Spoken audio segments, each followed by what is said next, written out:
Hello friend, मा की रसोईमध्ये आपले खूप खूप स्वागत आहे. आज मी हो का तुम्हाला दाखवते. हे गावरान कोथिंबीर आहे बरं का. हे गावरान कोथिंबीर आहे.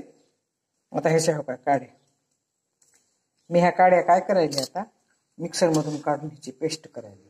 हे बघा, पेस्ट केली की अशी पेस्ट होती.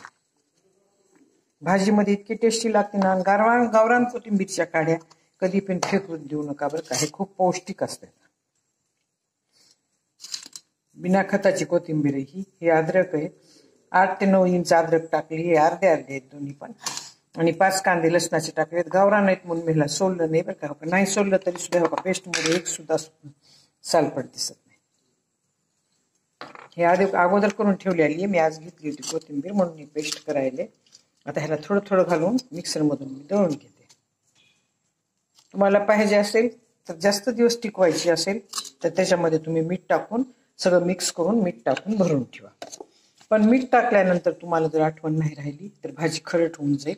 म्हणून मी काय ह्याच्यात मीठ टाकत नाही. मी असंच दळून मिक्सरमधून काढते आणि अशा डब्यामध्ये भरून ठेवते. मीठ टाकलं की हे भरपूर दिवस टिकते. पाहिजे असेल तर तुम्ही 1 चमचाभर तेल सुद्धा टाकू शकता ह्याच्यामध्ये बरं. म्हणजे ते भरपूर दिवस जाते आणि खराब होत नाही. माझ्याकडे जास्त झाली ना. आज पण कोथिंबीर खूप छान आली होती दारावर, मी घेतली. खूप खूप पौष्टिक असतात कोथिंबीरच्या काड्या. हे सूपमध्ये टाकायला, भाजीमध्ये टाकायला. कोथिंबीरच्या कवळ्या काड्या फेकूनच द्यायच्या नाहीत बरं का. आता ह्याच्यामध्ये मी चमचाभर तेल आणि मीठ, पोहे खायचं 1 चमचाभर तेल टाकायचं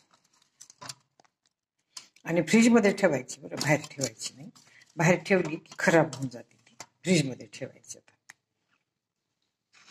अगोदरची मी वेगळी ठेवली, ह्या डब्यामध्ये अगोदरची वेगळी ठेवली, हे आताची.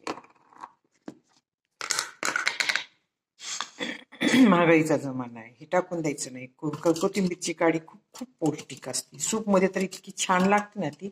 सूपमध्ये, टोमॅटोच्या चटणीमध्ये, कांद्याच्या चटणीमध्ये खूप खूप खूप टेस्टी लागते. आणि त्याचा सुगंध खूप छान येते. कोथिंबीरीपेक्षा काडीचा सुगंध जास्त असते.